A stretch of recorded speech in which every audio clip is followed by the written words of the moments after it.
នេះសួស្តីអ្នកនរគ្នាថ្ងៃនេះនាងខ្ញុំធ្វើមកម្ហូបថ្មីមួយទៀតហើយគឺឆាម្នាស់ជាមួយនឹងសាច់ជ្រូកឆាម្នាស់ខ្ញុំលាយជាមួយនឹងមានម្នាស់មួយលាយជាមួយនឹងការ៉ុតប៉េងប៉ោះលខ្ទឹមនិងម្ទេសបន្តិចនិងសាច់ជ្រូកគ្រឿងផ្សំមានដូចជាប្រេងឆាម្សៅរ៉ូទីទឹកត្រីប៊ីចេងស្ករអំបិលមានខ្ទឹមសនិងខ្ទឹមក្រហមដែរបន្តិចទៀតយើងចាប់ផ្ដើមធ្វើទាំងអស់គ្នាត្រូវហាន់វាឲ្យល្អិតទូចទុកមួយឡែកសិនចិញ្ច្រាំវាឲ្យម៉ត់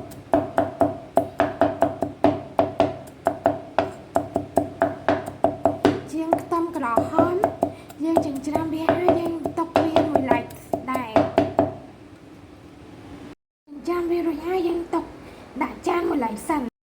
យើងហាន់វាកណាត់ទុកមួយឡែកសិនសម្រាប់ម្ហូបឆាខ្ញុំចូលចិត្តដាក់លខ្ទឹមរៀងវែងបើស្លស្ងោរបានខ្ញុំហាន់ទូចអញ្ចឹងស្លឆាយើងកាត់វារៀងទៅវែងមកបានឆ្ងាញ់ទុកមួយឡែកសិនយើងពូចិត្តក្បាលវាបន្តិចទៅហើយពូវាជាពីរទៅដើម្បីឆាទៅចូលជាតិតុកមួយឡៃសិនដែរចាត់វាប្រឆិតបែបហ្នឹងតុកមួយឡៃសិន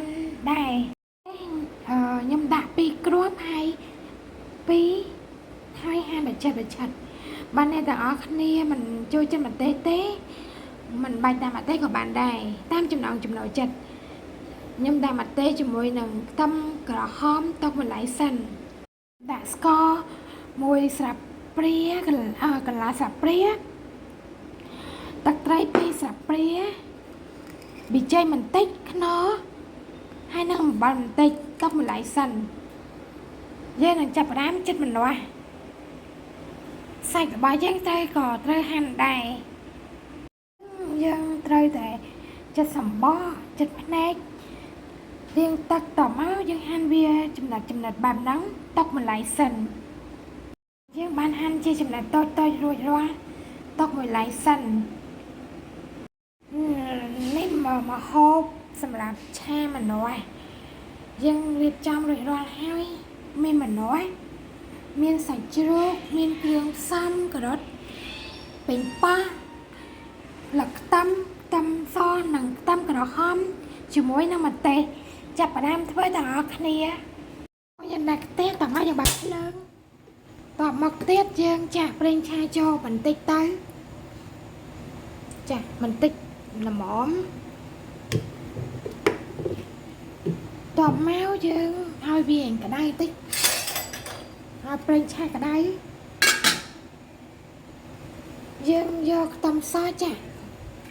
3ឆាខ្ទឹមសសិនត្រូវឆាខ្ទឹមសសិនលេងខ្ទឹមសសិនឲ្យវាឈ្ងុយបាទយើងដាក់សាច់តាមក្រោយ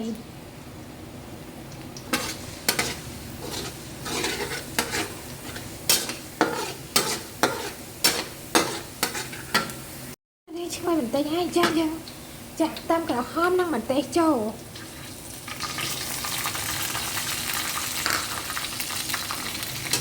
វាឲ្យស្រទាប់បន្តិចទៅ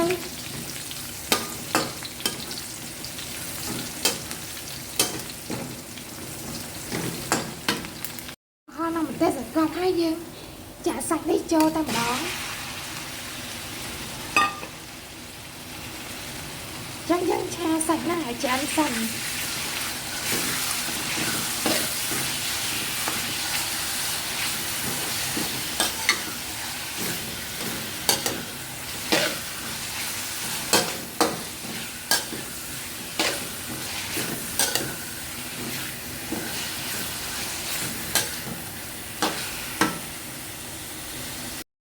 មួយទៀតគឺមានប្រេងខ្យងខ្ញុំដាក់ប្រេងខ្យងនៅក្នុងនេះមួយស្លាបព្រាដាក់ចូលបន្តិចដើម្បីសាច់ជូរឆ្អិន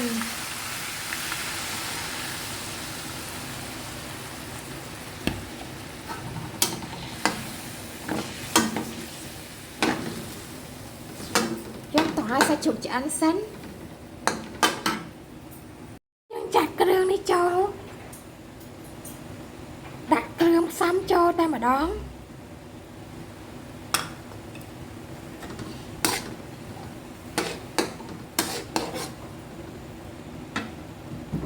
ទុកឲ្យសាច់ជ្រូកឆ្អិនសិនបើយើងឆាឆ្អិនហើយអញ្ចឹងយើងចាប់ផ្ដើមដាក់បន្លែមុនគេគឺបន្លែការ៉ុតចាក់ចូលតែម្ដងចាយើងឆាការ៉ុតឲ្យរៀងស្រក់តបតិចទៅបានដាក់ម្នាស់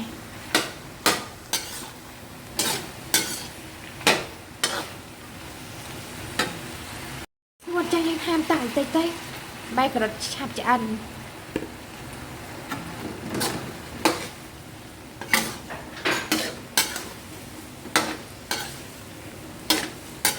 ចឹងឆាការ៉ុតឲ្យឆ្អិនតិចទៅ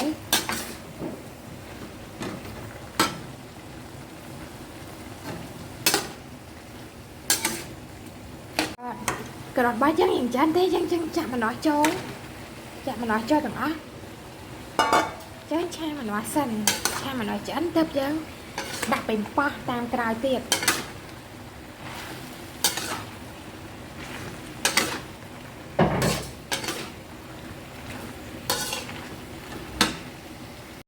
ចឹងយើងចាក់ប៉េងប៉ោះចូលតែម្ដងយើងឆាប៉េងប៉ោះឲ្យឆ្អិនម្ហូបរបស់យើងចាត់ឆ្អិនហើយចាំភ្លុះទាំងអស់គ្នាហើយចឹងយើងដាក់លឹកខ្ទឹមចូលតែម្ដង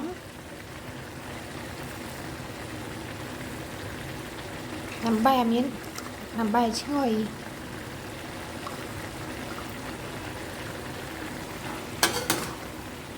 បន្តិចទៀតយើងនឹងចាប់ផ្ដើមភ្លុះទាំងអស់គ្នាបើយើងមិនឆ្អិនរួចហើយឆាម្នាស់សាច់ជ្រូកចឹងយើងចាប់ផ្ដើមភ្លុះទាំងអស់គ្នាភ្លុះទាំងអស់គ្នា